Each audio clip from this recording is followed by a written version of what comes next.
My full name is Nicole Maria Sherman. Most people know me by Maria. I sing, I act, I write songs, and I fall over sometimes. Hi everyone, what you're about to watch was filmed before I had a double lung transplant. I'm Temtchine, I'm a singer and a songwriter, and for the past 12 years I've been living with pulmonary hypertension. It's a true miracle that I'm alive today. I created Super Brave Kids because I believe that children who are living with chronic health conditions have the answers to some of life's most challenging questions, which is why I call this series of interviews Life Lessons from Super Kids. Join us as we interview kids from all over the world who have one thing in common. They're all superheroes disguised as kids. Please help me welcome today's guest. Earlier this year, I was diagnosed with postural orthostatic tachycardia, or POTS, and basically my blood pressure drops rapidly and then my heart rate skyrockets to compensate, and it makes me unconscious. Wow, that's pretty intense. I think what helps is like drinking lots and lots of water and drink lots of salt. Interesting, yeah, to keep your blood pressure up. Yeah, and that's what the medication helps with too, because my blood pressure is always just way too low. I have this, and also my sister has this. Wow, okay, so it's it's in the family somehow. Wow, and it's funny because both my parents have fairly high blood pressure, and then wow, they took all the blood pressure away from you. Yeah. Do you ever feel alone with this, you know? I don't feel fully alone because I know that she's struggled with this. She's a lot healthier. Not healthier. She still struggles with the symptoms and she still has bad times, but yes. I know she's getting better and she has like less bad days. So that kind of helps you to get through perhaps. Yeah. So it's a bit of inspiration for me, I guess. Yes. So you never know when this is going to happen. Yeah. I've started to pick up on like, I feel my heart racing a bit and I start to feel a little dizzy before I actually pass out. But when it first started happening, I had no clue when it was about to happen. That's so scary. So you just literally fall to the ground. Yeah. Oh my gosh. And how frequent is this? Is this like daily or monthly? I started a new medication that helps me a lot with like managing my symptoms and stuff. But before it was like multiple times a day where I would just fall over. Oh. It started when it was like this, but it wasn't that intense. And it got really bad because I fell down my stairs because I passed out at the top of them. Wow. That's so dangerous. Like, I mean, how do you manage this? I've learned a bit like how to pick up on when I'm about to fall, and if I do pass out, it's probably like once a week, and I have like bad episodes where it's like a few days of like really rough days. Yes. And then once I get past that, I have weeks of really healthy feeling. How does this make you feel psychologically? That's a big part of it because I also have like anxiety, depression, and ADHD. So they're a bit of like.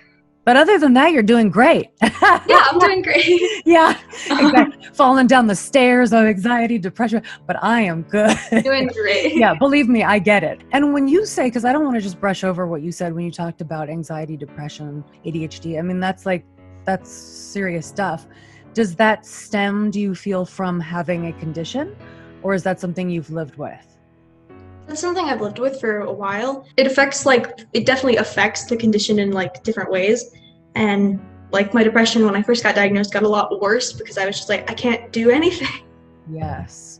I mean, is that your fear? Like, is the fear that it could happen at any moment? I mean, I'm a pretty go with the flow kind of person. Like I can fall and I can get back up again. That's kind of my thing. My biggest fear in this whole thing this is my fear since I was a little kid of like being a burden to others and like feeling like I'm weighing on them because of whatever I'm doing. Mm-hmm. And with this like diagnosis and stuff, I've had to lean on people like my friends and my family because sometimes I can't do things the way I want them. What is your greatest challenge? Like the biggest thing I would say is probably slowing down. I'm a very fast-paced person. I've been that way since I was a little kid. I'm like, I just want to go. Yes. I talk fast, I walk fast, I just go. Yes. When I got this diagnosis, I had to learn how to take things a little slower. And another part of me going fast, like always, is when I do things, I want to get it right the first time. Yeah. Or I'm just like, we're done, going on to the next thing. Interesting. So are you, I'm guessing, still pursuing everything, it sounds like? Yeah, with my diagnosis, I've had to like not take as many auditions because I'm not as reliable as I'd love to be. Because that's a very fast-paced thing where you just kind of, you don't have time to be able to like, I'm just gonna sit down for a few hours. Is there any advice you can give to people out there to kids, to adults, anyone who's kind of dealing with something that can really break them down? You know, how can they pull themselves out? One thing I like when I was going through like some pretty tough times was like, you are enough. It was a big thing that I had to keep telling myself. It was like, you don't have to keep trying to be this like perfect person that can stand up for multiple hours at a time without passing out, you know? Like, you are enough just the way you are. You can do a lot more than you think you can, you know? You don't have to be the best at something to have a good time at something, you know? That's an important lesson for me to learn, so thank you.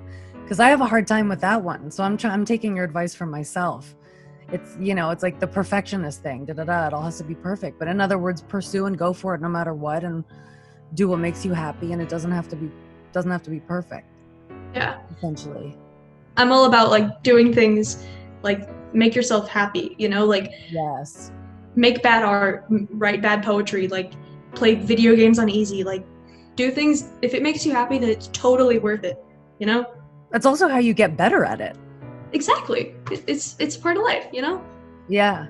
I love that. Thank you for that advice, which went directly to me. What does being brave mean to you?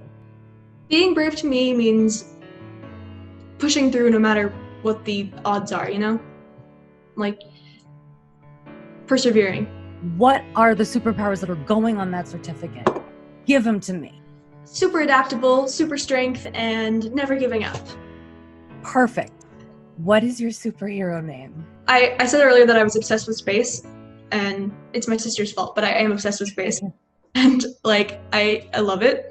And so people started calling me Nova, and I think Supernova would be a cool name. Oh, there you go. Exactly. Supernova.